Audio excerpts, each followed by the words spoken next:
UPI নিয়মে 7টি বড় পরিবর্তন 1 আগস্ট থেকে, অর্থাৎ 1 আগস্ট থেকেই নতুন ইউপিআই নিয়ম চালু হচ্ছে।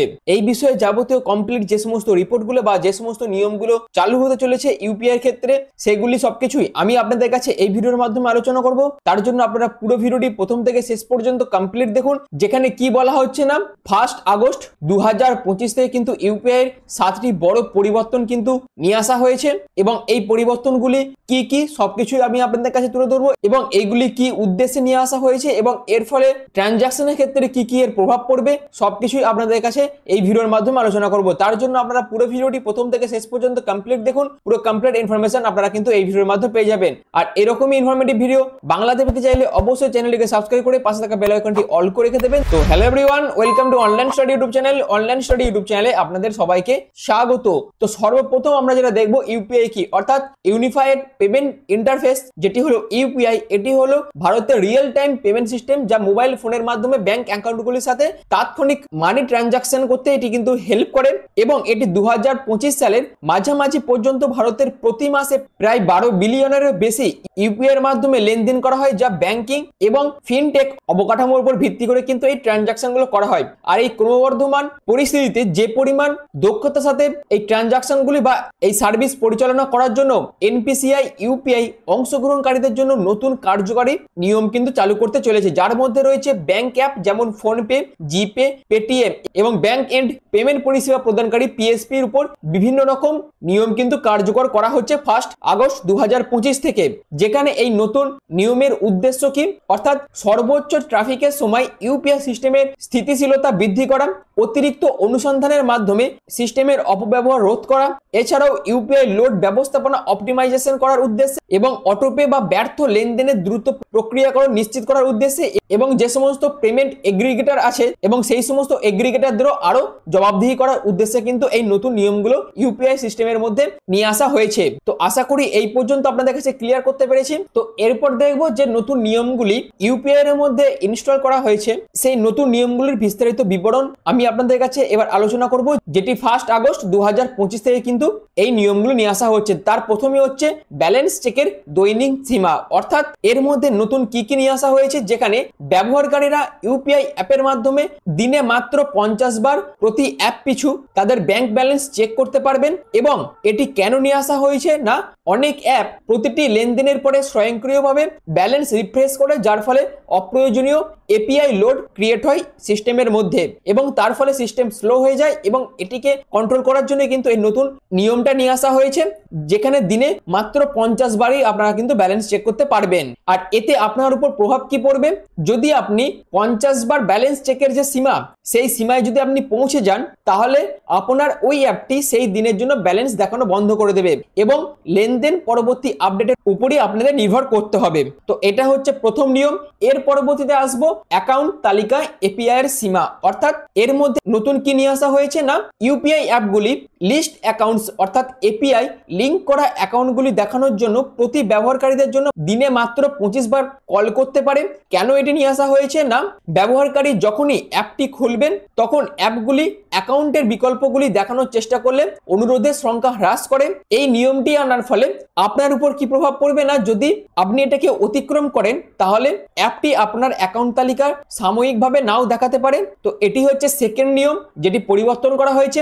এরপর আসবো ব্যর্থ লেনদেনের পুনরায় চেষ্টার সীমা নিয়ে। যে সমস্ত লেনদেনগুলি বা যে সমস্ত ট্রানজাকশনগুলি ব্যর্থ হয়ে যাবে এবং সেই ট্রানজাকশনগুলি পুনরায় চেষ্টা করার যে নিয়ম, সেটিও কিন্তু পরিবর্তন করা হয়েছে। অর্থাৎ যদি কোনো ইউপিআই পেমেন্ট ব্যর্থ হয় তাহলে অ্যাপগুলি প্রতি লেনদেনের মাত্র 3 বারই পুনরায় চেষ্টা করতে পারবেন এবং পিক আওয়ার অর্থাৎ সকাল 10টা থেকে দুপুর 1টা আবার বিকেল 5টা থেকে সন্ধ্যা 9টা পর্যন্ত ট্রানজাকশন পুনরায় চেষ্টা করার যে ফ্রিকোয়েন্সি, সেটা কিন্তু সীমিত থাকবে। আর এটি কেন নিয়ে আসা হয়েছে না, অনিয়ন্ত্রিত পুনঃপ্রচেষ্টা সিস্টেমকে আটকে দেওয়ার জন্য কিন্তু এটি নিয়ে আসা হয়েছে।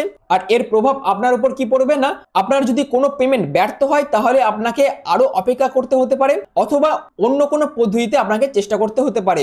আর এই ট্রানজাকশনের সমস্যাটি যদি থেকেই যায় তাহলে অন্য কোনো অ্যাপ বা ব্যাংক ব্যবহার করেও আপনারা কিন্তু সেই ট্রানজাকশনটি আপনাদের করতে হবে। তো এই সমস্ত প্রভাব কিন্তু পড়বে। এর পরবর্তী যে নিয়মটি আছে সেটা হচ্ছে অটোপে টাইম স্লট এনফোর্সমেন্ট, অর্থাৎ ইউপিআই অটোপে লেনদেন যেমন ইএমআই, বিল, ওটিটি সাবস্ক্রিপশন, এই সমস্ত যে ট্রানজাকশন গুলো হয় সেখানে এখনো নির্দিষ্ট সময়ের মধ্যে এর প্রক্রিয়া করা হবে।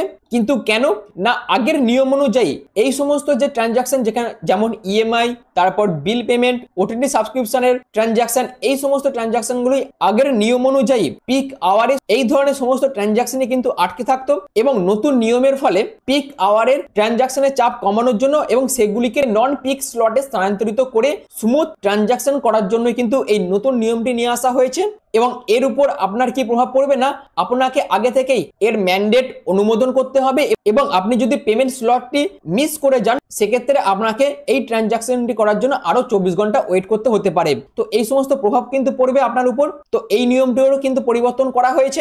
এরপর হচ্ছে সহজলভ্য রিফান্ড চার্জব্যাক নিয়মাবলী, অর্থাৎ এর মধ্যে নতুন কি ইনক্লুড করা হয়েছে না, অনেক ব্যবহারকারী লেনদেন ব্যর্থ হলে বিলম্বিত অর্থ ফেরত বা স্পষ্টতার অভাবে অভিযোগ করেন। অর্থাৎ কোনো ট্রানজাকশন ক্ষেত্রে পেমেন্ট ফেল হলে রিফান্ড এবং ডিসপিউটের ব্যাপারে যে অভিযোগগুলো সেগুলি আপনারা করে থাকেন। অর্থাৎ ব্যবহারকারী লেনদেন ব্যর্থ হলে বা সেই ট্রানজাকশনটি বিলম্বিত হতে থাকলে তার অর্থ ফেরত পাওয়ার জন্য প্রত্যেকে অভিযোগ করে থাকেন। এবং নতুন কি নিয়ে আসা হয়েছে এবং কি উন্নত নিয়ম এর মধ্যে ইনক্লুড করা হয় তার মধ্যে হচ্ছে বাধ্যতামূলক রেজলিউশন টাইমলাইন এবং চার্জব্যাকগুলি আরো ভালোভাবে এরপর থেকে ট্র্যাকিং করা হবে এবং এর ফলে আপনার উপর প্রভাব কি পড়বে না, ব্যর্থ লেনদেনের জন্য যাতে দ্রুত টাকা ফেরত দেওয়া হয় সেই দিকেও কিন্তু লক্ষ্য রাখা হবে এবং এই ট্রানজাকশনের গুলি ক্ষেত্রে আরো স্বচ্ছতা নিয়ে আসা হবে। তো এই সমস্ত প্রভাব কিন্তু এই নিয়মটির ফলে আপনাদের উপর পড়বে।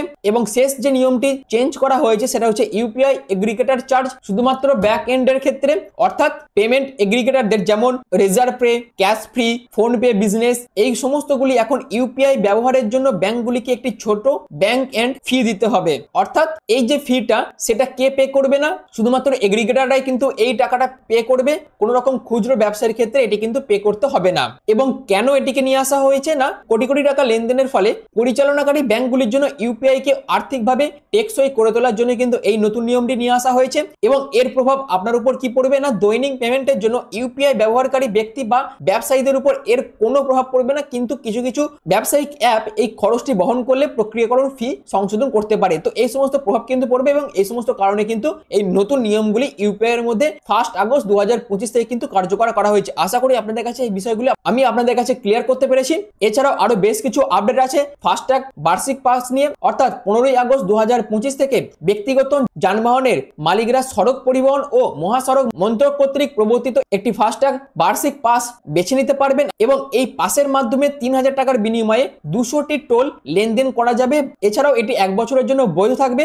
আর এই যে উদ্যোগটি নিয়ে আসা হয়েছে এর লক্ষ্যই হলো টোল পরিশোধ সহজ করা এবং ঘন ঘন হাইওয়ে ব্যবহারকারীদের জন্য আরো সাশ্রয়ী বিকল্প প্রদান করা। তো এটিও কিন্তু খুবই দারুণ একটি আপডেট যেটি কিন্তু মহাসড়ক মন্ত্রকের তরফ থেকে কিন্তু নিয়ে আসা হয়েছে। অর্থাৎ এরপর থেকে আপনারা ফাস্ট্যাগের বার্ষিক পাস কিন্তু বেছে নিতে পারবেন, যেখানে আপনাদের 3000 টাকার বিনিময়ে 200টি টোল লেনদেন আপনারা করতে পারবেন। আশা করি এই ব্যাপারটা আপনাদের কাছে ক্লিয়ার করতে পেরেছি। এরপর আরো একটি আপডেট আছে, সেটা হচ্ছে পাঞ্জাব ন্যাশনাল ব্যাংকের কেওয়াইসি আপডেট নিয়ে। অর্থাৎ দেশের বৃহত্তম রাষ্ট্রায়ত্ত ঋণদাতা পাঞ্জাব ন্যাশনাল ব্যাংক তাদের গ্রাহকদের ব্যাংক অ্যাকাউন্টের সুষ্ঠু কার্যকারিতা নিশ্চিত করার জন্য 8 আগস্ট 2025 আগে প্রত্যেক গ্রাহককে তাদের ব্যাংক অ্যাকাউন্টের যে তথ্য সেগুলিকে আপডেট করতে বলা হয়েছে, অর্থাৎ কেওয়াইসি আপডেট করতে বলা হয়েছে। এবং এটি কিন্তু পিএনবি থেকে প্রকাশিত এক প্রেস বিজ্ঞপ্তিতে বলা হয়েছে। আর এই কেওয়াইসি আপডেটটি ভারতীয় রিজার্ভ ব্যাংকের নির্দেশিকা অনুসারে কিন্তু করা হচ্ছে। উল্লেখযোগ্যভাবে ব্যাংকের প্রেস বিজ্ঞপ্তি অনুসারে আরো বলা হয়েছে যে যাদের অ্যাকাউন্টে 30 জুন 2025 পর্যন্ত কেওয়াইসি আপডেট